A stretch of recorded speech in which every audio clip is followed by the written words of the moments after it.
तो हठ योग के जितने भी ग्रंथ में आप देखिए, सभी में जो षट कर्म या षट क्रियाएं होती हैं, ये पहले इसमें मिलती हैं, है ना। फर्स्ट षट कर्म, उसके बाद आसन पर आते हैं सेकेंड स्टेप में। तो उसका रीजन सिर्फ इतना है, ये है कि जब तक शरीर पूरी तरह से शुद्ध नहीं होगा, तब तक आसन में परफेक्शन नहीं आएगा। और जब षट कर्म किया जाता है तो उससे शरीर के अंदर और बाहर की पूरी तरह से शुद्धि की जाती है।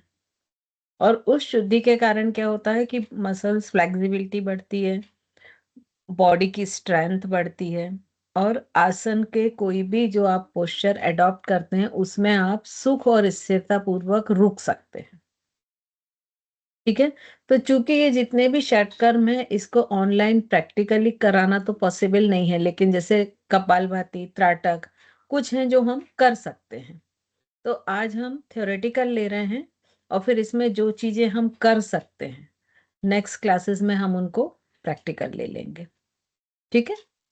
तो सबसे पहले हम षटकर्म जाते हैं। तो षटकर्म में सबसे फर्स्ट क्या होता है कि जैसे तीन नाड़ियां प्रमुख मानी गई हैं, ईड़ा और पिंगुला। तो एक सिंपैथेटिक नर्वस सिस्टम को रिप्रेजेंट करती है या कंट्रोल करती है या रेगुलेट करती है, और दूसरी पैरासिम्पैथेटिक। तो जब तक सिंपैथेटिक पैरासिम्पैथिक नर्वस सिस्टम में बैलेंस होता है, तब तक आपका शरीर हेल्दी होता है। और यदि ये बैलेंस नहीं होता है, तो कोई ना कोई बीमारी जो है वो बॉडी में हो जाती है। तो इस तरह से सबसे पहला तो जो काम है षटकर्म का, वो क्या हो गया कि जो दो प्रमुख प्राण हैं, ईड़ा और पिंगला, उनके मध्य बैलेंस या सामंजस्य स्थापित करना। और जब ये सामंजस्य होगा तो ऑटोमेटिक मानसिक संतुलन आएगा, शरीर का संतुलन आएगा। जो त्रिदोष माने जाते हैं, जिनके कारण बहुत सारी बीमारियां होती हैं, वात, पित्त, कफ, उनको भी संतुलित करेगा। क्योंकि इन तीनों का असंतुलन भी शरीर में व्याधि को जन्म देता है, अकॉर्डिंग टू आयुर्वेद। और ये जब शरीर विकार रहित हो जाता है, तो ये आध्यात्मिक मार्ग में आगे की ओर चलने के लिए हेल्पफुल होता है। अब ये जो 6 क्रियाएं हैं, ये कौन-कौन सी हैं? धोती, वस्ती, नैति, नौली या जिसको लौलिकी भी बोलते हैं, त्राटक और कपालभाति।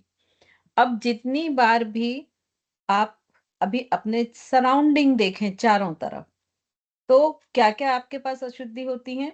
एक तो आहार की अशुद्धि होती है कि आप कितना भी अच्छा आहार लीजिए, लेकिन उसमें बहुत सारे केमिकल्स होने के कारण वो अशुद्ध होता है।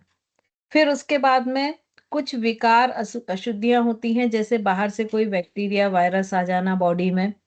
ठीक है। और तीसरा एक होता है मानसिक मानसिक चिंताएं, जिनको हम मानसिक अशुद्धि कह सकते हैं।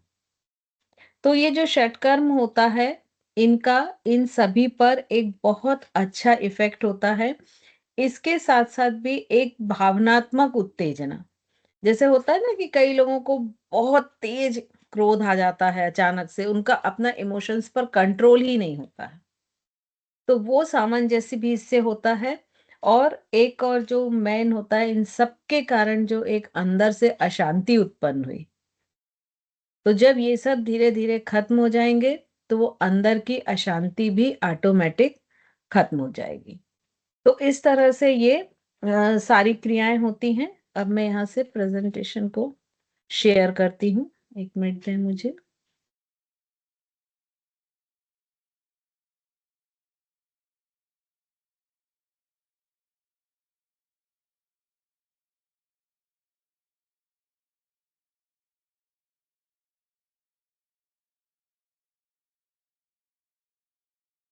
स्क्रीन आप लोगों को विजिबल है? ओके। ठीक है। सो अभी हमने देखा कि षटकर्म कितने होते हैं? 6 होते हैं, जिनमें नैति, धोती, वस्ती, नौली, जिसको लौलिकी भी कहते हैं, कपालभाति और त्राटक।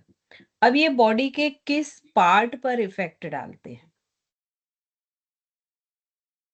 यहाँ आप देखिए, जो नैति है, नैति हम ऐसा कह सकते हैं कि ENT, ईयर, नोज और थ्रोट, इन तीनों पोर्शन को क्लीन करती है या उन पर इफेक्ट डालती है।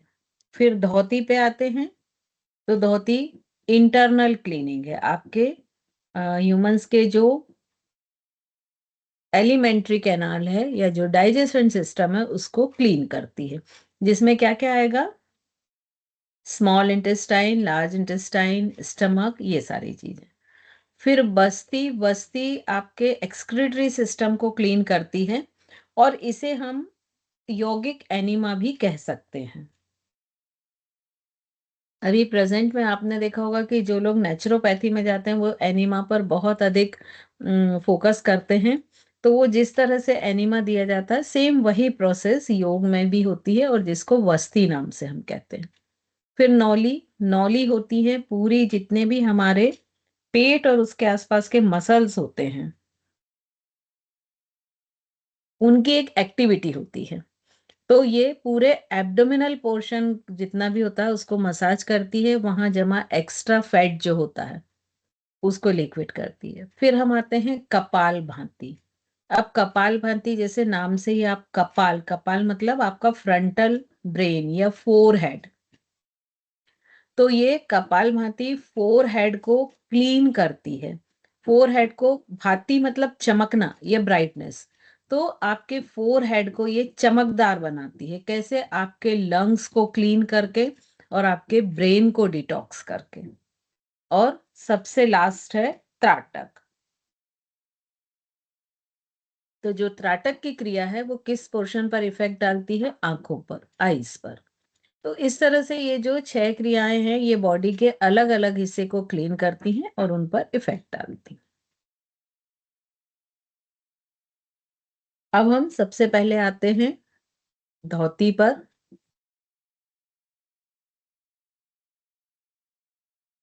अब ये जो धोती है,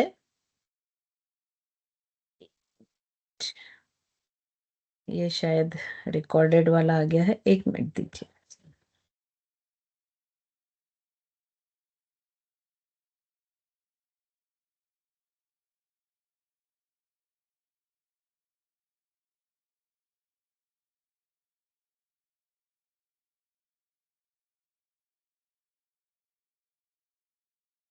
एक मिनट बस दीजिएगा मुझे,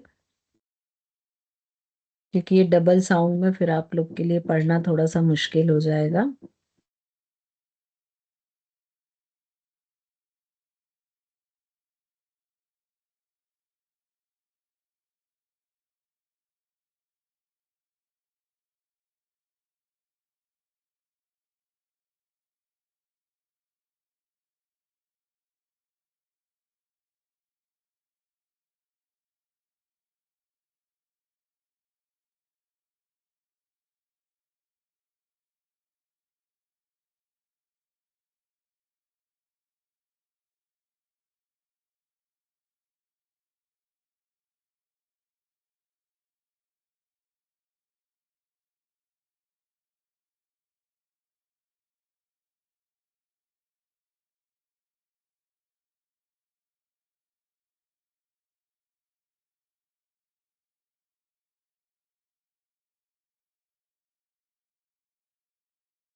चलिए एक बार मैं फिर से स्क्रीन शेयर कर रही हूँ।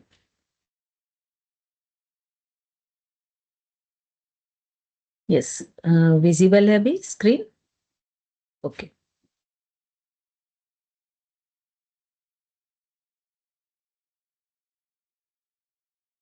चलिए। तो हम सबसे पहले आते हैं धोती।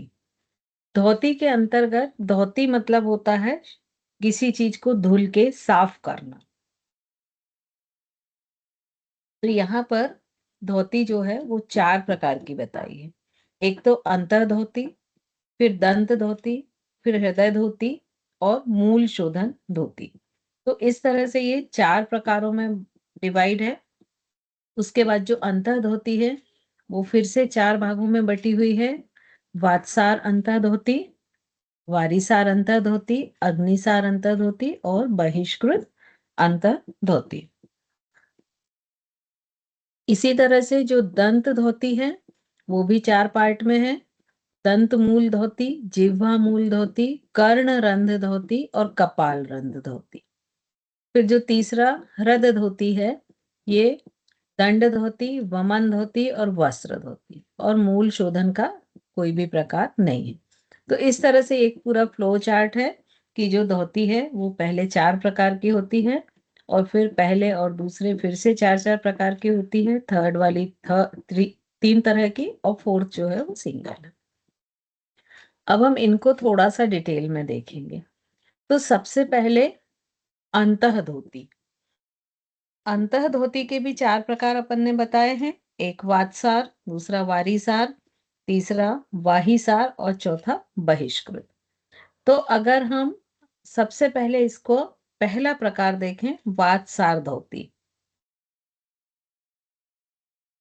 वातसार धोती में आप पहले पिक्चर में देख रहे हैं कि जो लिप्स है इसको राउंडेड करते हुए, और यहाँ पर एग्जाम्पल दिया है कौवे की चोंच के समान, दोनों ओठों को राउंडेड करेंगे, उससे इनहेल करेंगे धीरे धीरे करके, बहुत तेजी के साथ नहीं करना है।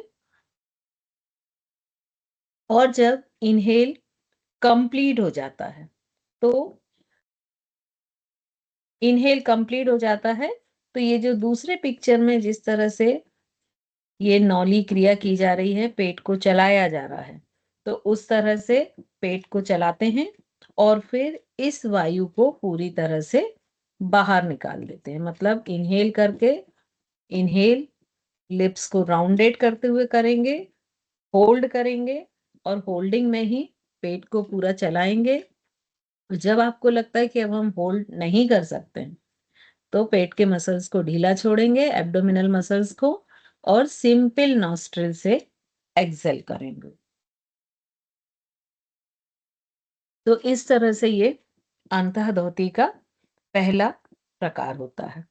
फिर इसके बाद इसका जो दूसरा टाइप है वो है वारीसार धोती। तो वारीसार अंतः धोती जो है, उसका मतलब क्या होता है, वारी, यहाँ वारी जो शब्द है ना, उसका अर्थ होता है जल, और सार का मतलब होता है तत्व। तो मतलब यहाँ पर जल तत्व के साथ शरीर को धोना, एक तरह से इसका मीनिंग ये होगा। तो यहाँ पर सबसे पहले 2 तरह के यहाँ पर क्रियाएं बताई गई हैं। एक तो लघु शंख प्रक्षालन और एक दीर्घ शंख प्रक्षालन। और इसमें जो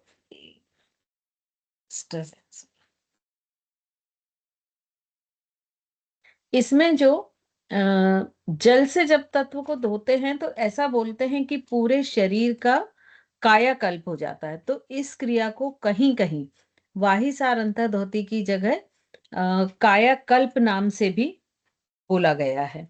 और क्योंकि इस क्रिया में जो होता, पूरा शरीर का नव निर्माण होता, मतलब जितने भी टॉक्सिन्स होते हैं बॉडी के, वो बाहर निकल जाते हैं, और अंदर जो गुड केमिकल्स होते हैं, नवीन शुद्ध तत्व होते हैं, वो निर्मित होते हैं। तो इसको दूसरा नाम है इसका शंख प्रक्षालन। शंख मतलब कहते हैं इंटेस्टाइन को। और इसमें चूंकि ये पूरी इंटेस्टाइन बेस है, तो इसमें जितनी भी पेट के अंदर की दूषित वायु है वो पूरी बाहर निकल जाती है, और पूरा मुंह से लेकर या बकल कैविटी से लेकर एनस तक पूरी अन्य नली या एलिमेंट्री कैनाल जिसे हम कहते हैं, उसकी पूरी तरह से सफाई हो जाती है। क्योंकि कई बार ऐसा होता है कि जो ह्यूमन इंटेस्टाइन होती है वो काफी लंबी होती है, और उसमें काफी फोल्ड्स होते हैं। और अभी हमारा जो फूड मटेरियल होता है वो मोस्टली क्या होता है, फाइन फ्लोर्स होते हैं ज्यादा। तो कई बार क्या होता है कि कुछ जो पार्टिकल्स होते हैं, फूड पार्टिकल, वो जो फोल्ड्स होते हैं वहां पर स्टिक हो जाते हैं, चिपक जाते हैं। और जब वो लंबे समय तक वहां चिपकते हैं, तो वहां पर उनमें सड़न होने लगती है और गैसेस फॉर्म होने लगती हैं। तो इसलिए ये बहुत ज़रूरी है कि हमारी स्मॉल इंटेस्टाइन पूरी तरह क्लीन हो, और ये जो लघु शंख प्रक्षालन क्रिया है, ये स्मॉल इंटेस्टाइन को क्लीन करने का एक बहुत अच्छा तरीका है। तो इसमें 5 आसन होते हैं। दूसरे वाले पिक्चर में आपको दिख रहे हैं। इसको करने का प्रोसेस क्या है कि सबसे पहले तो आपका ये ज़रूरी है कि एकदम एम्प्टी स्टमक होना चाहिए, खाली पेट। मतलब चाय भी ना पी हो, और आपको हल्का कुनकुना पानी करना है। हल्का कुनकुना कितना रहेगा कि आप लगातार उसे पी सकें, इतना गर्म हो। और उसके बाद जब उस पानी को आराम से बैठ जाना है और पानी पीना है। मैक्सिमम पानी पीना है जब आपको लगता है कि अब इससे अधिक हम और पानी को नहीं पी सकते। उसके बाद आपको सबसे पहला करना है ताड़ासन। तो देखिए, जब आप ताड़ासन पर आते हैं तो इंटेस्टाइन कैसे ऊपर की ओर खींचेगी, मतलब उनके कुछ फोल्ड्स ऊपर की ओर खींचने के कारण खुलेंगे। और चूंकि आपने पानी पिया है तो पानी डाइजेशन का टाइम नहीं लेता है, वो स्टमक से डायरेक्ट इंटेस्टाइन में फ्लो होने लगता है। तो चूंकि मैक्सिमम पानी पिया है और आप इंटेस्टाइन को ऊपर की तरफ खींच रहे हैं, तो जो फोल्ड्स खुलेंगे वहां पर पानी के फ्लो के कारण वहां पर जो पार्टिकल्स डिपॉजिट हैं वो नीचे की तरफ स्लिप आउट हो जाएंगे। फिर सेकंड आसन में आप देखिए, ये जो सेकंड आसन दिख रहा है तिर्यक ताड़ासन, मतलब स्ट्रेट खड़े होना है और लेफ्ट बेंडिंग और राइट बेंडिंग। जब हम ये करेंगे तो यहाँ जब हम लेफ्ट साइड बेंड करेंगे तो एक साइड की हमारी स्पाइन के फोल्ड्स पूरे, सॉरी इंटेस्टाइन के फोल्ड पूरे खुलेंगे। अपोजिट करेंगे तो उसके अपोजिट साइड के इंटेस्टाइन के फोल्ड पूरे खुलेंगे। मतलब पहले आपने उसको लंबाई में खींचा अपने इंटेस्टाइन को, फिर साइड में, तो कुछ डिफरेंट फोल्ड्स होंगे जो साइड में स्ट्रेच करने से खुलेंगे। तो वहां के जो पार्टिकल्स हैं वो स्लिप होके नीचे हो जाएंगे। थर्ड हमें करना है कटी चक्रासन। तो जब ये कटी चक्रासन करेंगे तो इसमें हम अपर बॉडी को पूरा ट्विस्ट करेंगे, तो जो बचे हुए फोल्ड्स हैं वो ट्विस्ट करने में खुलेंगे। नेक्स्ट हमारा है तिर्यक भुजंगासन। तिर्यक भुजंगासन में क्या करना है, इस पिक्चर में थोड़ा सा रॉन्ग है, ये जो हील हैं ये आपस में जुड़ी हुई रहेंगी और टोज अंदर की तरफ रहेंगे। आप प्रॉन पोजीशन में लेटेंगे, मतलब पेट के बल लेटेंगे। दोनों आपके हील्स जुड़े हुए, एंकल जुड़े हुए, टो जुड़े हुए, नी जुड़े हुए आपस में। और फिर उसके बाद सबसे पहले भुजंगासन की पोजीशन में आएंगे। फिर बॉडी का वेट टोस पर लेते हुए नीज को स्लाइडली ऊपर उठाएंगे, इतना ऊपर उठाएंगे कि सिर्फ वो फ्लोर के टच को छोड़ दे। ठीक है। और उसके बाद नेक को जैसे इस पिक में दिखा है टर्न करते हुए लेफ्ट साइड करेंगे तो लेफ्ट हील को देखने की कोशिश करेंगे, और ये राइट साइड करेंगे तो राइट हील को देखने की कोशिश करेंगे, और वापस हेड डाउन कर लेंगे। ये एक साइकिल होता है। तो सपोज हमने 10-10 आसन किए कि 10 टाइम्स ताड़ासन किया, 10 टाइम्स तिर्यक ताड़ासन किया, 10 टाइम्स कटी चक्रासन, अगेन 10 टाइम्स तिर्यक भुजंगासन, और एक जो लास्ट पांचवा आसन होता है वो उदराकर्षण आसन होता है। तो उसका भी आपको पिक्चर में जैसे कि दिख रहा है, ये उदराकर्षण उकड़ू बैठेंगे, मतलब पंजों के बल बैठेंगे, और एक नी को वर्टिकल रखेंगे फ्लोर के परपेंडिकुलर, और दूसरे नी को फ्लोर पर फ्लैट करेंगे। ये हम चूंकि प्रैक्टिकल में करके देखेंगे, सो नॉट टू वरी, क्योंकि जब आप करके देखते हैं तो फिर आपको इतने इंस्ट्रक्शंस याद नहीं रखने पड़ते हैं।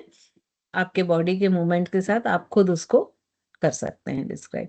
तो जब ये पांचों आसन करते हैं तो पांचों आसन करने से क्या होता है कि जो इंटेस्टाइन है वो सभी तरफ उसके सभी फोल्ड्स खुलते हैं, और चूंकि ऊपर से आपने पानी पिया हुआ है तो वो जितने भी स्टिकी मटेरियल हैं या पार्टिकल हैं वो स्लिप आउट होकर रेक्टम तक आ जाते हैं और वो आपके बॉडी के बाहर हो जाते हैं। तो इसमें हमको कुछ चीजों का ध्यान ये रखना है कि इसमें वैसे सॉल्टेड वाटर पीने को बोलते हैं, 1 लीटर पानी में 1 फ्लैट टीस्पून नमक डाल के। लेकिन जिनको हाई बीपी की प्रॉब्लम है या हार्ट से रिलेटेड प्रॉब्लम है वो सॉल्टी वाटर ना लेकर प्लेन वाटर लें। और प्लेन वाटर को पिए। दूसरा ध्यान रखना है कि पानी इतना पीना है कि ऐसा ना हो कि हमको वॉमिट की, उल्टी होने की इच्छा होने लगे।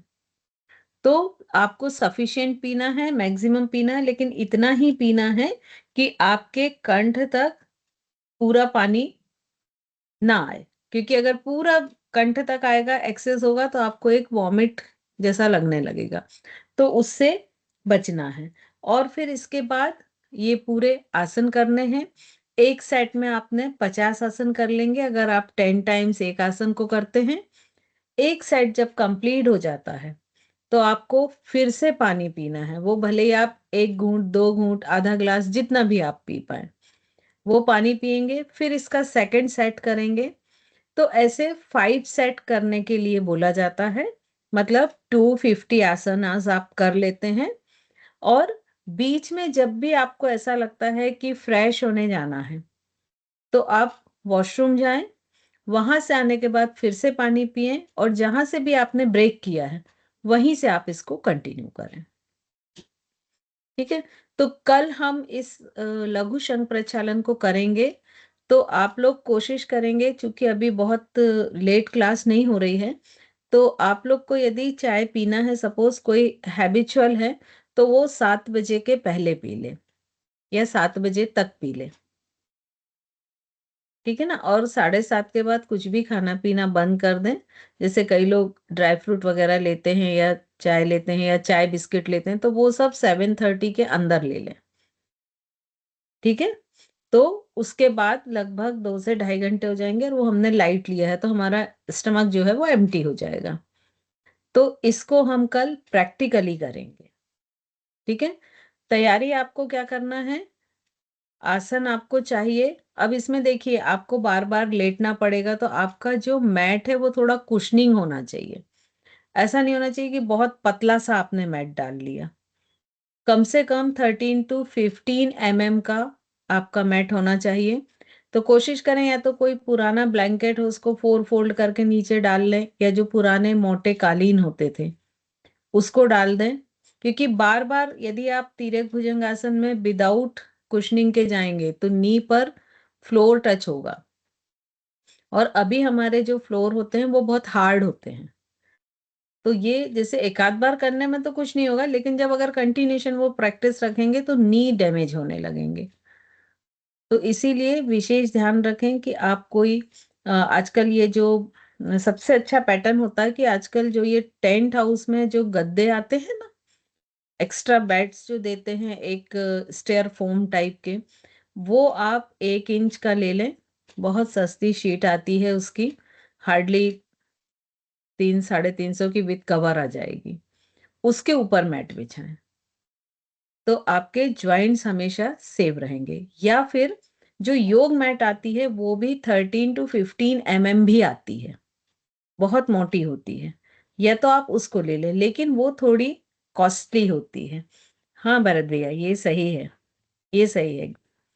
तो वो थोड़ी कॉस्टली होती है। तो वो आपके ऊपर है, आपको किस उसमें जाना है। तो ये तैयारी आपको करके रखना है इसमें, ठीक है? अब इसमें हम अ, ये वाली जो क्रिया होती है, वाही सार, एक में तो इसमें हो गया लघु शंख प्रक्षालन। इसके बाद इसी में आता है कुंजल। कुंजल क्या होता है? वमन क्रिया भी जिसको हम बोलते हैं, वो भी आपको एम्प्टी स्टमक करनी है। आपको ढेर सारा पानी पीना है और उसके बाद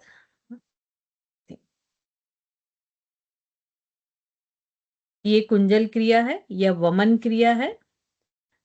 तो इसमें ढेर सारा पानी पीना है और उसको फिर वॉमिट करना है। तो ये दंड धोती में अभी आएगी, तो हम उसको कंटिन्यू कर लेंगे। अब इसके बाद आता है अग्निसार क्रिया। अग्निसार क्रिया एक बहुत अच्छी एक्सरसाइज है इंटेस्टाइन की और सारे एब्डोमिनल मसल्स की। तो जो अग्निसार क्रिया है, वो करना कैसे है? आप कहीं नोट करते जाएं। हमको लघु शंख प्रक्षालन एक तो प्रैक्टिकल में करना है, दूसरा अग्निसार क्रिया हम कर सकते हैं। तो अग्निसार करना है, क्योंकि हो सकता है मेरे दिमाग से निकल जाए, तो आप मुझे रिकॉल करा दें। तो अग्निसार क्रिया क्या है कि इसमें हमको सिर्फ अपनी नेवल को अंदर बाहर चलाना रहता है, ब्रेथ को होल्ड करके, श्वास को रोक के रखते हुए और पेट को अंदर बाहर चलाते हैं। और जब अंदर बाहर चलाते हैं तो पूरे इंटेस्टाइन में मूवमेंट होता है और उससे पूरे इंटेस्टाइन की मसाज होती है। उस पूरे जो विसरल ऑर्गन्स हैं उनमें ब्लड सर्कुलेशन का इम्प्रूव होता है। तो इस तरह से ये अग्निसार क्रिया है। अग्निसार क्रिया के बाद जो है बहिष्कृत होती है। अग्निसार क्रिया मोस्टली किसी भी ना ध्यानात्मक आसन में ही की जाती है, इसको आप ध्यान रखिएगा। फिर इसके बाद जो बहिष्कृत होती है, तो ये थोड़ी सी कुछ अलग टाइप की महर्षि हिरण्य ने बताई है कि इसमें भी एक कौवे की चोंच के समान उससे इनहेल करना है और जितना अधिक मैक्सिमम इनहेल कर सकते हैं वो इनहेल करना है और फिर उसके बाद उसको रोक के रखना है। अब इन्होंने जो रोक के रखने बोला है वो लगभग आधे प्रहर, आधा प्रहर मतलब लगभग 1.5 घंटा होता है, जो कि टेक्निकली आज के लिए पॉसिबल नहीं होता है। तो इसीलिए प्रेजेंट में ये जो है मतलब बहुत पॉपुलर नहीं है। और इसके बाद अधोमार्ग से मतलब आपको बॉडी के नीचे पोर्शन से उसको उस वायु को बाहर निकालना है। तो टेक्निकली ये आज करना संभव नहीं है, तो इसीलिए इस पे हम बहुत जोर नहीं देते हैं। फिर अब सेकंड इसका आता है दंत धौती। तो जो दंत धौती है वो भी 4 तरह की बताई गई है और दंत धौती में दंत मूल धौती, कपाल रंध्र धोती, जिह्वा मूल धोती और कर्ण रंध्र धोती। तो जो दंत मूल धोती है उसमें तो आप इसको इस तरह से समझ लें कि दांतों को साफ करना, दांतों की सफाई है। तो जो हम ब्रश करते हैं या मंजन करते हैं ये सारी दंत मूल धोती में आ जाता है। फिर नेक्स्ट है जिह्वा मूल धोती। जिह्वा मूल धोती जो होती है उसमें टंग को मतलब जीभ को पूरी तरह से साफ करना और कोशिश करना कि जीभ की लंबाई बढ़ जाए। ये 2 प्रोसेस इसमें जिह्वा शोधन धोती में आता है। और ये जो शोधन धोती जब की जाती है तो ऐसा कहा जाता है कि जीभ की जो डेड सेल्स हैं, जो अनावश्यक उसमें द्रव्य हैं, वो सब बाहर निकल जाते हैं क्योंकि टंग के ऊपर हर पर पर डे एक लेयर जमती रहती है जिसे हम टंग क्लीनर से क्लीन करते हैं। तो वो जो टंग क्लीनर से क्लीन करते हैं वही एक तरह से जिह्वा धोती होती है। तो जीभ की पूरी तरह से सफाई करना जिह्वा धोती है। कान के जो छेद होते हैं उनकी पूरी तरह से सफाई करना कर्ण होती है। और इसमें साफ करने की प्रोसेस क्या बताई है कि आपकी जो इंडेक्स फिंगर है उसको हल्का सा गीला कर लें और उसके बाद धीरे धीरे दबाव के साथ गोल घुमाते हुए उसे कान के भीतर ले जाएं और एक सीमा तक जहां तक वो मैक्सिमम अंदर जाते हैं वहां तक ले जाएं और उसके बाद उसे बाहर कर लें। तो तेजी से जब बाहर खींचेंगे तो अंदर जो स्पेस है वो क्रिएट हो जाएगा और हवा का प्रेशर कम हो जाएगा, वहां की एयर जो है पूरी बाहर आ जाएगी। तो जब आप बाहर खींचेंगे तो एक निर्वात जैसा वैक्यूम क्लियर होगा और अंदर का जो अंदर की जो गंदगी है या अंदर जो वैक्स है या अंदर जो वैक्स में डस्ट चिपक कर एक उसने वैक्स बना लिया है वो सारी चीजें यहाँ से बाहर हो जाएंगी। और जो कपाल रंध्र होती है तो उसको अपने क्राउन हेड को शुद्ध करना कपाल रंध्र होती है। और उसके लिए प्रोसेस बताई है कि दाहिनी हाथ की जो उंगलियां हैं उनको आपस में जोड़कर एक कप जैसा स्ट्रक्चर बना लें, मतलब हल्का सा फोल्ड कर लें और उसमें पानी भरें और उसको क्राउन हेड पर उससे थपकी दें। तो उन्होंने ऐसा बोला है कि इससे जो कफ दोष होता है एक तो वो खत्म होता है और जितनी भी स्कल पर नाड़ियां हैं वो सब निर्मल बनती हैं और वो उनकी एनर्जी रेगुलेट होती है। और इसको करने का समय उन्होंने बताया कि निद्रा की समाप्ति पर, भोजन करने के बाद, निद्रा के पहले, दिन की समाप्ति पर, ये 4 टाइम उन्होंने बताए हैं कि जबकि ये क्रिया करना चाहिए। इसके बाद इसके तीसरे टाइप पे हम आते हैं हृदय धोती। हृदय धोती में सबसे पहली है दंड धोती। तो दंड धोती एक तरह से अभी जो आप देखते हैं कि यदि किसी ने पॉइजन खा लिया तो डॉक्टर एक पाइप डालता है उसके मुंह से और उसके स्टमक का जो लिक्विड होता है, विसरा होता है, उसको पूरा बाहर कर देता है। तो ये वही प्रोसीजर दंड धोती है कि मुंह से एक पाइप को स्टमक तक डालना। इसको भी पानी पी के किया जाता है कि पानी सफिशिएंट पी लिया, फिर वो पाइप मुंह से स्टमक तक डाला और वो जो स्टमक में डिपॉजिट पानी है वो पाइप के थ्रू बाहर आने लगेगा। तो ये जितने भी पेट के विकार होते हैं, उन सब के लिए ये बहुत अच्छी होती है। अभी चूंकि प्लास्टिक के पाइप्स, मेडिकल पाइप्स आते हैं, तो प्रेजेंट में जो ये दंड धोती करते हैं वो उन्हीं पाइप से करते हैं। लेकिन पहले जो करते थे तो उसमें केले या हल्दी का जो डंठल होता है या बेत का जो पतला मुलायम स्टेम होता है, उसको यूज करते थे। तो इस तरह से ये दंड धोती जो है ये पूरी तरह से इसमें स्टमक क्लीन होता है। स्टमक के नीचे इसमें इफेक्ट नहीं होता है। इसोफेगस का तो चूंकि कोई रोल ही नहीं होता, वहां कुछ डिपॉजिट ही नहीं होता है, तो स्टमक इसमें क्लीन हो जाता है। फिर है कुंजल क्रिया या वमन क्रिया।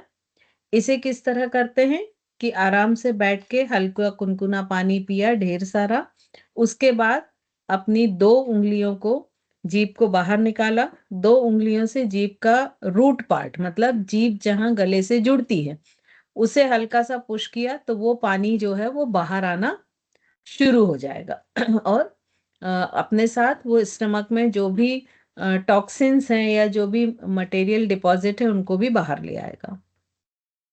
यही क्रिया वस्त्र धोती में करते हैं। इसमें एक मुलायम कपड़ा मलमल का लिया जाता है और जिसमें अ, उसको बहुत बार धो के उसका जितना भी कलफ या उसमें जो भी केमिकल्स लगा होता है उन सबको निकाल दिया जाता है और ये लगभग 4 अंगुल चौड़ी पट्टी रहती है और इसको अच्छी तरह से गीला करते हैं और धीरे-धीरे इसको निगलते हुए गले से अंदर ले जाते हैं और पूरा इसे स्टमक तक लेके जाते हैं और फिर धीरे-धीरे खींच के वापस निकाल देते हैं। तो ये अपने साथ स्टमक की जितनी भी गंदगी होता है, उसको भी अपने साथ लेता हुआ बाहर की तरफ आ जाता है।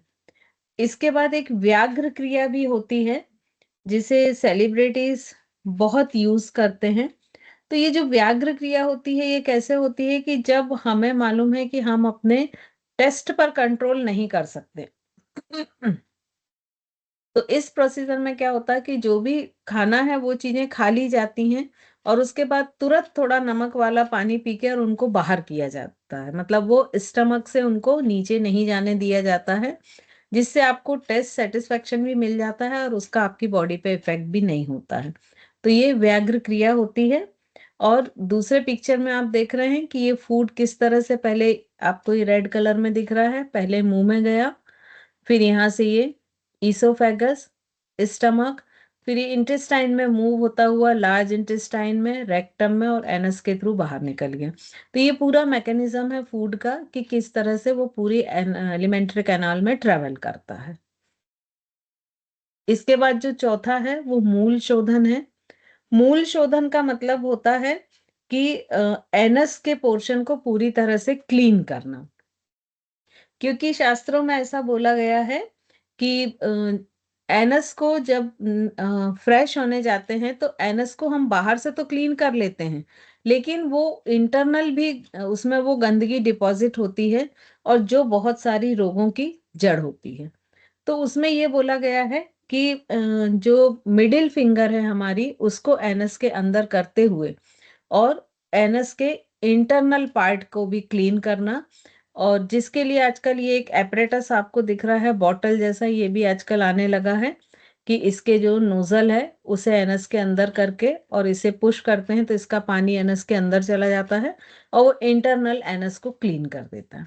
क्योंकि जब लंबे समय तक एनस के अंदर टॉक्सिस मटेरियल रहते हैं तो एनस की इंटरनल वॉल को हानि पहुंचाने लगते हैं और उसके आसपास के मसल्स को, और उसी का नतीजा होता है जो आजकल फिशर, फिस्टुला, पाइल्स, ये सारी चीजें बहुत देखने में आती हैं। तो जितना ये हिस्सा क्लीन रहेगा उतनी इन सारी बीमारियों से वो साधक बचा रहे। तो इस तरह से ये पूरी धौती क्रिया है।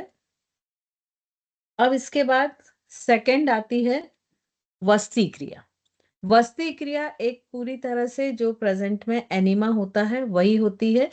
और एनीमा में एक पॉट होता है जिसको हम थोड़े हाइट पे टांग देते हैं और इस पॉट में लिक्विड भरा जाता है। अब इसमें जनरल में तो हल्का गर्म पानी भरते हैं, लेकिन कई बार रिक्वायरमेंट के हिसाब से इसमें कोई मेडिसिन भी डाली जाती हैं। ये जब आयुर्वेद में हम जाते हैं तो इसमें वो कई तरह के तेलों का भी यूज करते हैं। उससे एक ट्यूब निकलती है और उसका एक नोजल जैसा पॉइंट होता है जिसे एनस के अंदर एंटर कराया जाता है। और जब इसकी टोंटी, यहाँ पर एक टैब होता है, वो खोला जाता है तो ये पानी नीचे की तरफ आता है और पूरी लार्ज इंटेस्टाइन को कवर कर लेता है। और फिर जब फ्रेश होने जाते हैं तो ये पूरे लार्ज इंटेस्टाइन और रेक्टम को क्लीन करता हुआ बॉडी के बाहर आ जाता है। नेक्स्ट नौली पर आते हैं। नौली, जैसा कि आप देख रहे हैं, पूरी तरह से एब्डोमिनल मसल्स की एक्सरसाइज है। और ये जो नौली है ये इसमें मोस्ट ये एक्सेल करने के बाद ही की जाती है। और इसमें एब्डोमिनल मसल्स पर जब तक कंट्रोल नहीं आता है तब तक ये कर पाना पॉसिबल नहीं होता है। तो नौली करने का जो सिस्टम होता है वो क्या होता है कि एक्सेल करते हुए हल्का सा नी बैंड करते हुए अपर बॉडी को सामने झुकाते हुए खड़े होते हैं।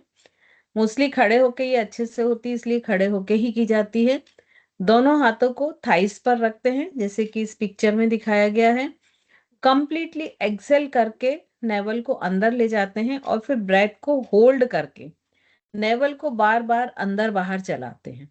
तो ये इस तरह से एक सर्किल बनता है। ये नौली होती है। अब इसके बाद इसके भी टाइप होते हैं।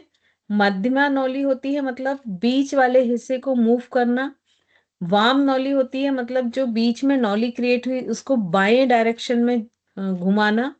और दक्षिण नौली होती है, उसको दक्षिण साइड से झुका घुमाना, राइट साइड से। और भ्रमर होती है कि एक कंप्लीट सर्किल बनाना। तो इस तरह से ये अ, 3 तरह की नौली होती है।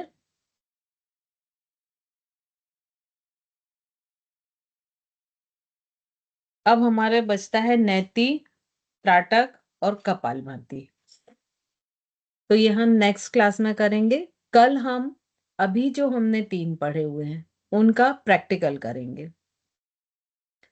तो अब ये जो प्रैक्टिकल करेंगे उसके लिए आपको अरेंज क्या क्या करना है